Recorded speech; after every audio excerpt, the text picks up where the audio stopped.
उपराजधानी दुमका से मानवता को शर्मसार करने वाली एक घटना कल सामने आई थी, जहां प्रेम प्रसंग में प्रेमिका के परिजनों ने प्रेमी की बेरहमी से पिटाई की और इलाज के दौरान उसकी मौत हो गई। उस युवक का नाम विवेक शाह था। दरअसल उसकी मौत के बाद पुलिस ने जो तत्परता दिखाई और आनन फानन में प्रेमिका के पिता को गिरफ्तार कर ली। काश यह तत्परता अगर पहले दिखाई होती तो आज विवेक जिंदा होता। विवेक तो मर गया, लेकिन कई ऐसे सवालों को छोड़ गया जिसका जवाब देने के लिए कोई तैयार नहीं है। सवाल पुलिस पर भी उठती है, सवाल इंसानियत पर भी उठती है। सबसे पहले हम बात करते हैं इंसानियत पर उठ रहे सवाल की। 11 बजे दिन से लेकर 5 बजे शाम तक रविवार को विवेक को पीटा गया। 3 बजे के आसपास उसकी बहन को यह सूचना मिलती है कि उसे भाई को बंधक बनाकर पीटा जा रहा है और बहन जो एक प्राइवेट फर्म में काम करती है वहां स्थल पर पहुंचती है और भाई को बचाने के लिए जो तमाशबीन वहां थी, भीड़ मौजूद थी, उससे अपने भाई की जिंदगी की भीख मांगते रही, लेकिन भीड़ तमाशबीन बनी रही। यह सवाल है कि आखिर कहां गई हमारी इंसानियत, कहां है मानवता। खैर, यह तो मानवता पर सवाल है। अब अगर हम पुलिस पर उठ रहे सवाल की बात करें तो यह मामला 1 सप्ताह पूर्व भी महिला थाना में गया था। अगर पुलिस उस समय तत्पर हुई होती तो आज विवेक सलाखों के पीछे होता, लेकिन मामले में महिला थाना की पुलिस द्वारा दोनों पक्ष को समझाकर वापस भेज दिया गया। कहीं न कहीं यह पुलिस की चूक है।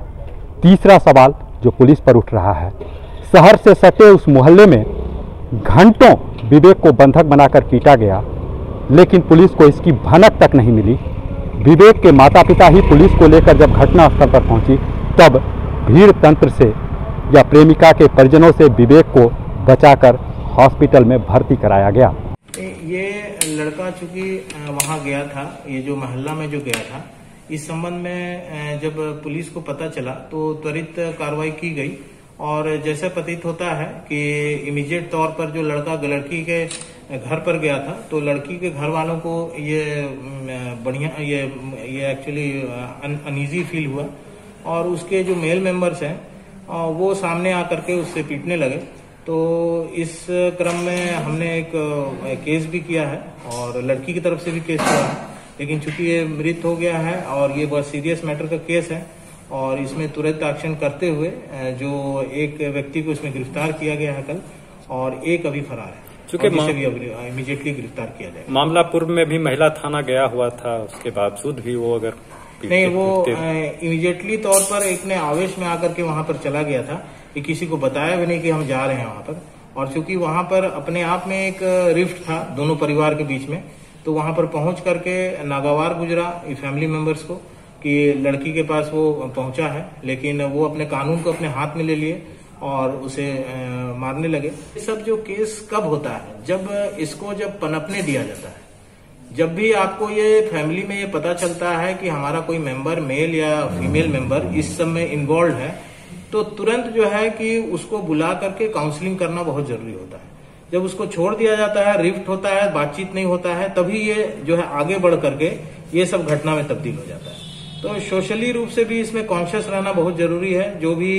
जो प्रबुद्ध नागरिक हैं, जो समाज के लोग हैं और इस संबंध में कॉन्शियस रहें और फैमिली तौर पर भी जो अपने जो अभिभावक हैं और जो उनके बच्चे हैं उनको भी साथ साथ में इस बात का एक तरह से बोलना चाहिए कि जो भी बात होता है घर में या तो बाहर आप करते हैं, जो आपको नागवार गुजर रहा है, आप तुरंत घर में आके बताएं, ताकि उस पर जो है कि हम तुरंत कार्रवाई करें, उसको बुला करके समझाया जाए। अगर कोई छोटा लड़का है तो उसके अभिभावक को बोला जाए, तो ये करना बहुत उचित होगा, तभी ये सब कांड है। और साथ साथ में पुलिस से भी संपर्क बनाए रखें कि तुरंत लगता है कि कोई घर का मामला है, कोई इज्जत का बात हो जाती है, इस कारण से लोग सामने नहीं आते हैं। तो ये होना चाहिए कि लोग सामने आकर के इंडिविजुअली मिले, अगर नहीं चाहते हैं ओपनली मिले तो ऑफिसर्स हमेशा बैठे हुए हैं।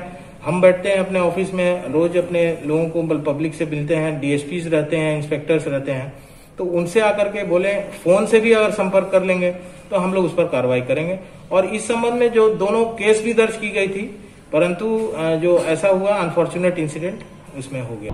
मरने वाला तो मर के चला गया, लेकिन कई ऐसे सवाल को छोड़ गया जिसका जवाब कौन देगा यह समय बताएगा। द न्यूज़ पोस्ट के लिए दुमका से पंचम कुमार झा।